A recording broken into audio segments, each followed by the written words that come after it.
Terlahir sama, namun tidak memiliki hak yang sama. Itulah yang kita sadari bahwa tidak semua orang itu dilahirkan dan dibesarkan seberuntung kita. Apalagi kalau kita menengok saudara-saudara kita di daerah bencana dan daerah peperangan seperti Palestina. Bahkan mereka tidak pernah merasakan kehidupan yang normal seperti yang kita rasakan.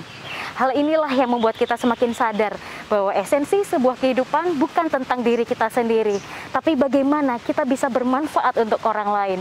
Khairun nas anfa'uhum linnas, sebaik-baik manusia adalah manusia yang bermanfaat untuk orang lain. Ada sebuah cita-cita dari Lembaga Kemanusiaan Profesional, Aksi Cepat Tanggap untuk mewujudkan dunia yang nyaman untuk ditinggali oleh kita semua umat manusia. Seperti apa program dan perwujudannya? Bersama saya Khairunisa, let's talk about it.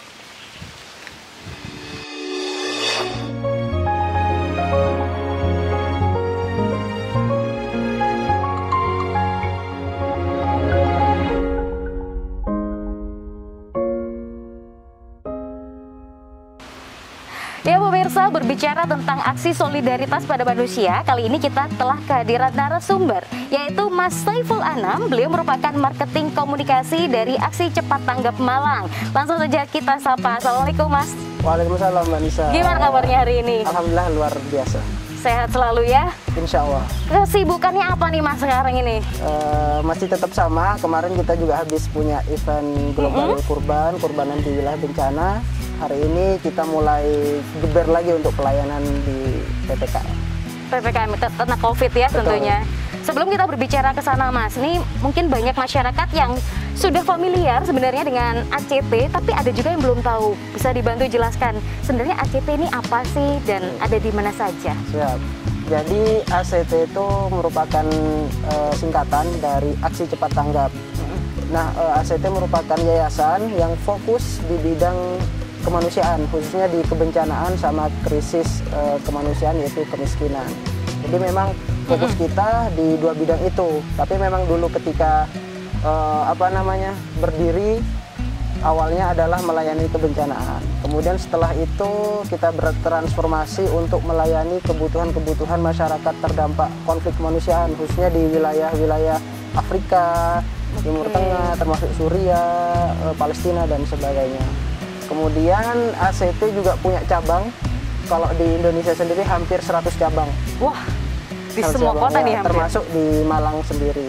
Kemudian untuk implementasi pelayanan kita sudah di 60 negara. Wah, Masya Allah, luar biasa, baik sekali nih. Berarti ACT ini sudah berdiri lama sekali Mas, sejak tahun berapa? 2005, April 2005. Tanggal 14. Oke, kalau untuk yang cabang di Malang sendiri mulai beroperasi? 2018 pertengahan.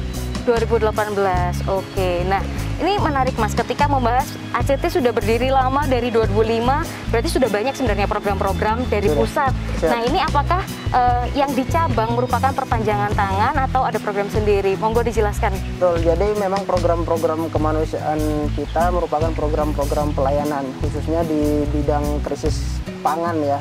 Ada namanya operasi pangan gratis, operasi makan gratis, operasi warung gratis. Wah. Kemudian ada macam-macam. Kemudian dari program-program yang dilakukan pusat itu hanya sebagian kecil ide, kemudian diimplementasikan di cabang karena epicentrum kebutuhan masyarakat itu lebih banyak di daerah gitu. Mungkin di pusat hanya menginisiasi program itu saja. Oke, wah ini menarik. Apakah di tiap daerah akhirnya ada tim khusus yang melakukan riset, terjun ke lapangan, akhirnya dibentuklah program-program yang disesuaikan dengan daerahnya masing-masing? Betul, selain di pusat, selain di cabang, ya kita punya tim khusus yang melihat kondisi kebutuhan masyarakat di lapangan. Kalau di cabang namanya program Humanity Implementator. Jadi memang staf khusus melakukan riset terhadap kebutuhan kebutuhan masyarakat lokal, kemudian dilaporkan nih ke pusat kondisi masyarakat misalnya di Malang seperti ini. Nanti pusat tuh menginisiasi program apa yang cocok untuk diimplementasikan. Oke. Wah, menarik nih. Sekalian Mas, kepo juga nih, di Malang nih timnya sebenarnya ada berapa banyak, kemudian terbagi menjadi divisi apa saja, termasuk tadi ada tim riset juga ya? Betul, jadi memang di Malang sendiri ataupun di tiap-tiap cabang biasanya timnya 10-13 orang. Oke. Itu tim ACT yang yang memiliki tanggung jawab khusus gitu. Misalnya saya sebagai marketing komunikasi, ada yang bagian partnership kemitraan dengan stakeholder. Oke. Ada program implementator yang meriset kebutuhan di lapangan. Kemudian ada CRO. Apa tuh? Sejenis public service gitu ya. Oke. Jadi ketika ada orang keluhan dan sebagainya, mereka yang menangani. Terus ada kepala cabang, branch manager.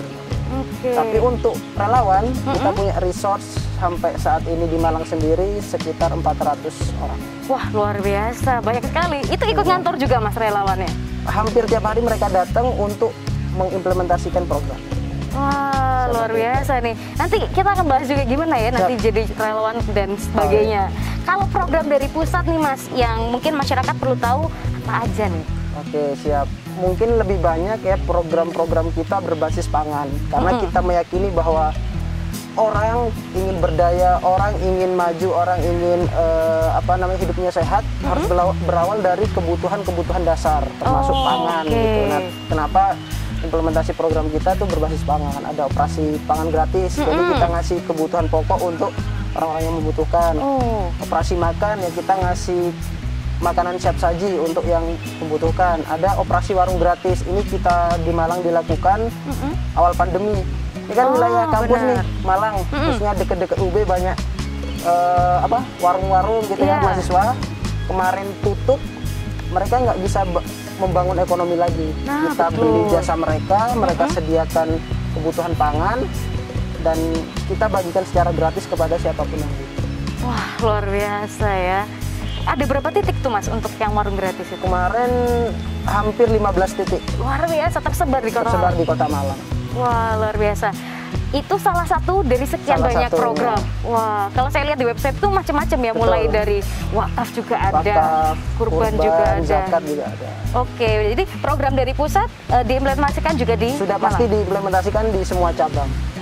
Gitu. Oke, salah satunya kurban kemarin ya. Kalau kurban kemana aja nih Mas kemarin? Nah, kemarin memang secara isu gempa Malang ini juga berdampak terhadap kehidupan masyarakat di sana, termasuk ya ekonomi mereka juga anjlok kan. Betul. Nah, kemarin kita implementasi di sana sembelih hewan, dan alhamdulillah sangat menggembirakan, sangat menyenangkan hati-hati para penerima manfaat. Wah, luar biasa.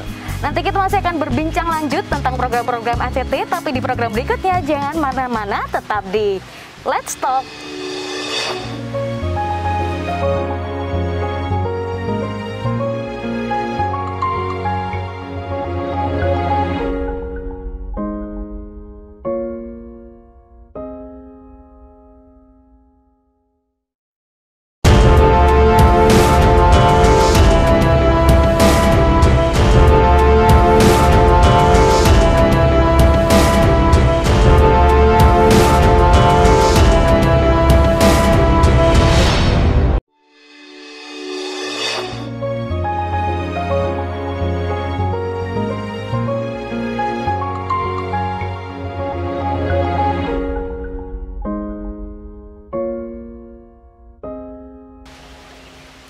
Ya pemirsa, kembali lagi bersama kami dalam program Let's Talk. Masih bersama dengan Mas Saiful Anam, kita akan berbincang lanjut mengenai program-program dari ACT.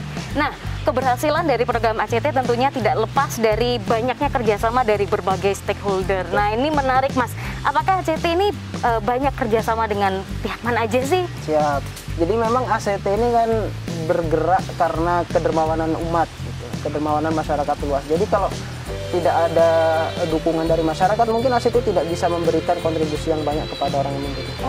Nah, stakeholder terbesar kami adalah para donatur-donatur publik yang menyisihkan sedikit sebagian hartanya untuk dijadikan sebagai program-program kemanusiaan kita. Kemudian ada stakeholder perusahaan, ada stakeholder instansi pendidikan, ada macam-macam. Terus kemudian kita juga punya stakeholder KOL, Key Opinion Leader, orang-orang yang punya pengaruh.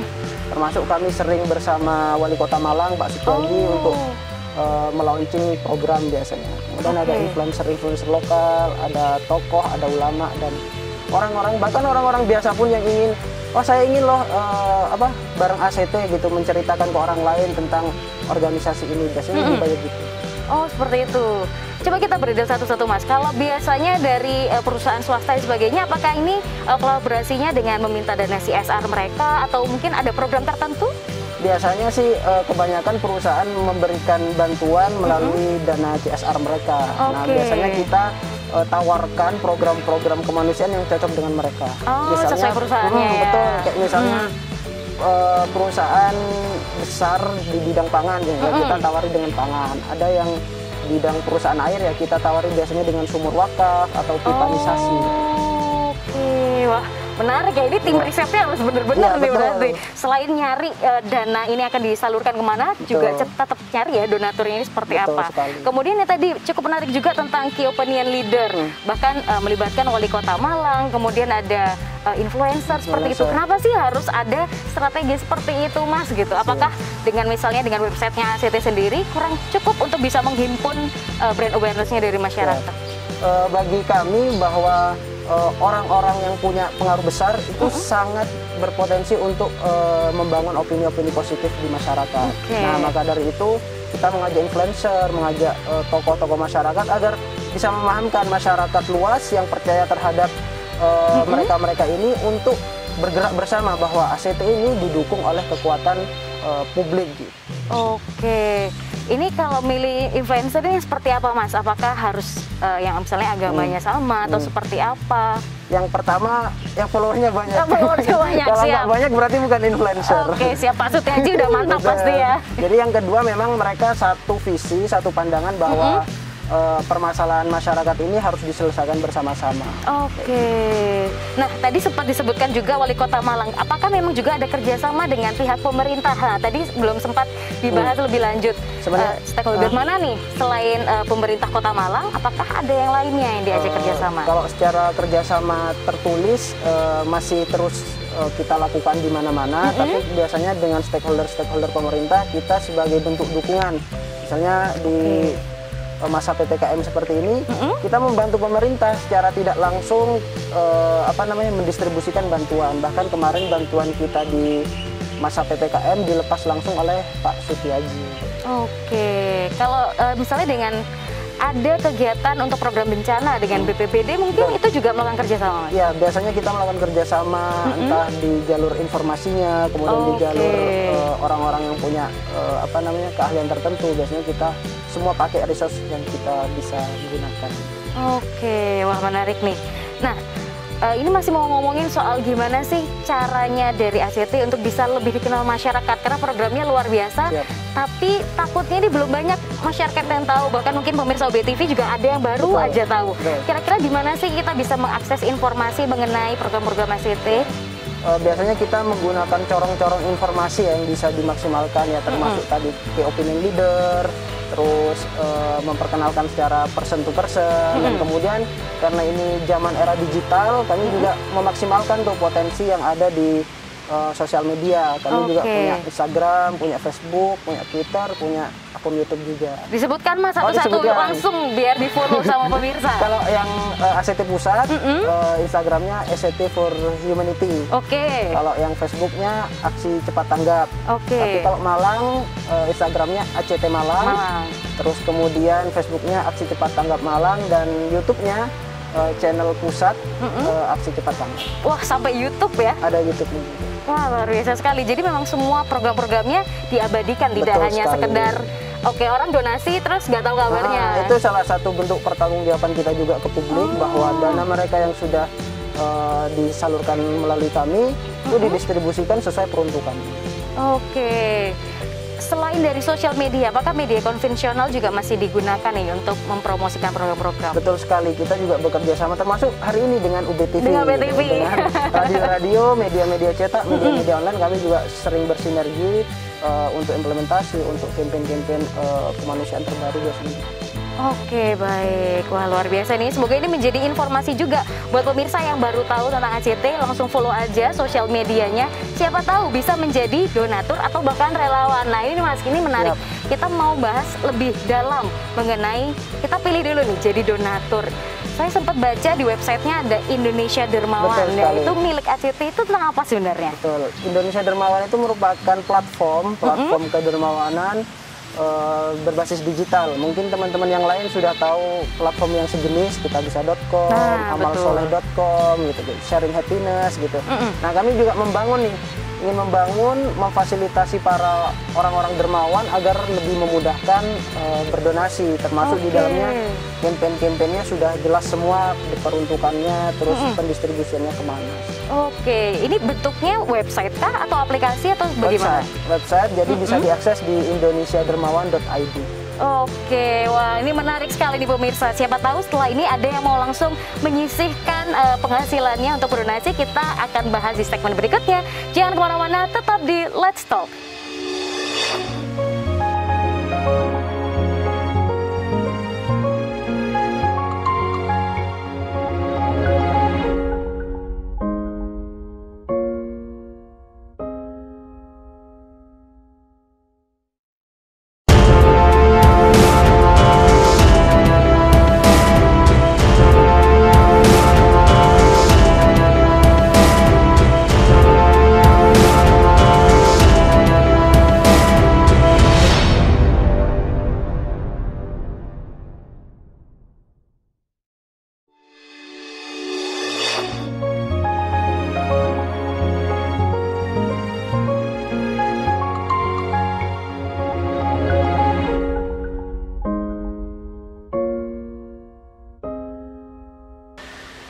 Ya pemirsa, pada segmen sebelumnya kita membahas mengenai Indonesia Dermawan, salah satu program dari ACT juga. Nah, mungkin pemirsa juga penasaran gimana sih cara untuk menjadi salah satu donatur di sana, Mas Saiful Anam. Gimana nih? Apakah ada syarat khusus untuk menjadi donatur atau bagaimana sih?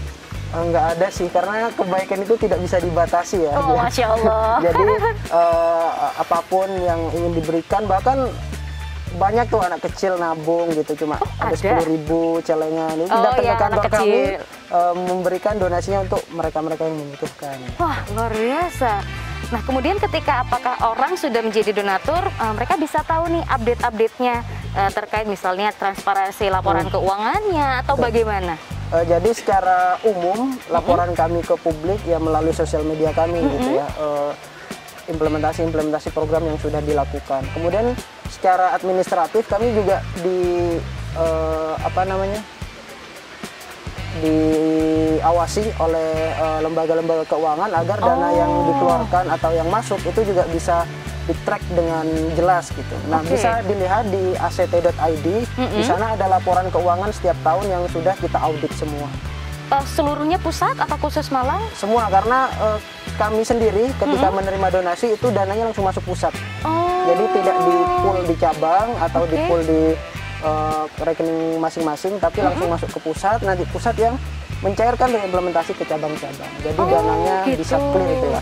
Oke, ini menarik Mas. Kalau misalnya tadi di Malang kan ada tim khusus sendiri yang melakukan riset, kemudian programnya juga beda-beda. Nah, ini apakah donatur yang mau melakukan donasi dibedakan? Jadi yang khusus program Malang datang ke kantor, terus yang untuk pusat melalui Indonesia Dermawan. Gimana ini, Mas? Sebenarnya yang membedakan hanya nomor rekening. Jadi tiap cabang punya nomor rekening masing-masing, di pusat juga punya nomor rekening masing-masing. Sama kayak misalnya Indonesia Dermawan pun juga punya microsite masing-masing. Kalau misalnya Malang ya malang.indonesiadermawan.id. Jadi tahu tuh donaturnya Malang mana, donaturnya cabang lain mana gitu. Oke. Kemudian nih untuk program-program apakah hanya sesuai dengan eventnya, misalnya ketika COVID, kemudian misalnya bencana, apakah ada ketika misalnya donatur tuh pengen jadi donatur tetap untuk anak asuh, apakah ada seperti itu, Mas? Ada banyak program yang berjangka panjang. Nah, misalnya salah satunya Sahabat Pelajar Indonesia. Jadi donasi yang masuk ke kami itu digunakan untuk membiayai kebutuhan sekolah gitu, pendidikan. Ada Sahabat Dai misalnya, Sahabat Dai Indonesia yang di pelosok-pelosok mereka yang butuh support resource, kami juga dukung sampai ke berbagai pelosok termasuk di NTT,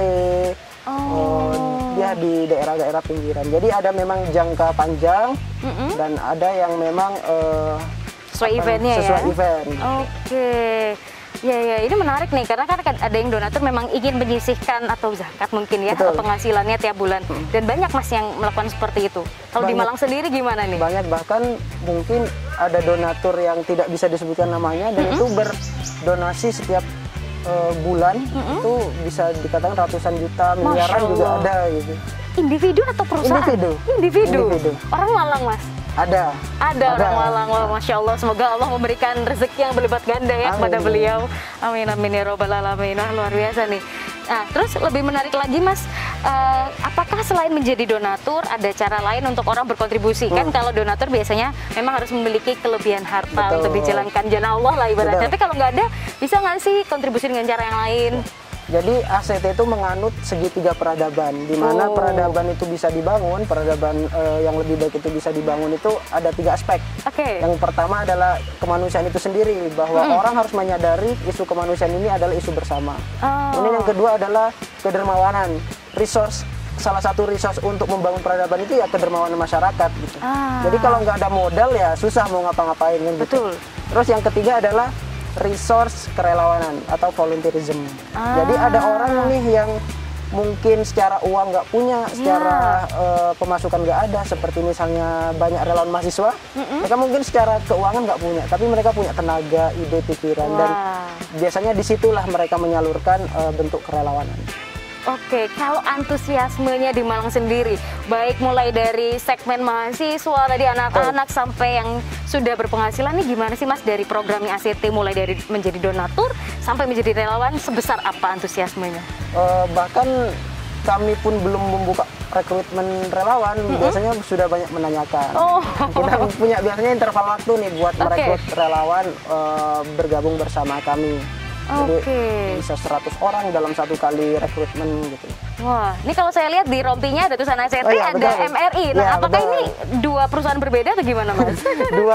Sebenarnya ini 2 instrumen yang menjadi satu tubuh gitu. Kalau nggak ada ACT ya nggak ada MRI, kalau nggak ada MRI ya nggak ada ACT gitu. Karena memang hampir sebagian aksi-aksi kita di lapangan ditopang dari aksi-aksi teman-teman relawan MRI. Oke, MRI ini singkatan dari? Masyarakat Relawan Indonesia. Masyarakat Relawan Indonesia. Oke, terakhir Mas, apa yang bisa disampaikan kepada masyarakat untuk diajak bersama-sama, bergotong royong, memberikan aksi solidaritas kepada masyarakat? Silahkan. Nah, kebetulan kami pasca PPKM ini membuat hashtag Indonesia Darurat Solidaritas.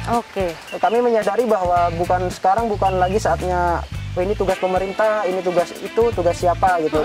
Kami ingin mengajak bahwa permasalahan hari ini, pandemi ini adalah tanggung jawab kita bersama. Maka dari itu kita harus benar-benar menyadarkan tetangga kita, orang-orang terdekat kita bahwa permasalahan-permasalahan ini harus dikerjakan bersama. Makanya solidaritas itu harus benar-benar dibangun, apalagi di masa-masa seperti ini. Oke, luar biasa. Semoga apa yang disampaikan Mas Anam ini juga sampai kepada pemirsa. Amin. Dan memang semua program-programnya benar-benar bisa terjalankan dengan baik. Terima kasih banyak Mas Anam. Semoga kita jumpa lagi di next episode berbicara lebih jauh tentang MRI dan ACT tentunya. Baiklah pemirsa, berakhir sudah perbincangan kita hari ini dengan tema Indonesia Darurat Solidaritas bersama ACT Malang. Tapi kita masih akan ngobrolin banyak hal di episode-episode berikutnya. Jadi tetap saksikan program Let's Talk setiap hari Senin sampai Kamis pukul 20.00 waktu Indonesia Barat hanya di UB TV, aktif dan kreatif. See you.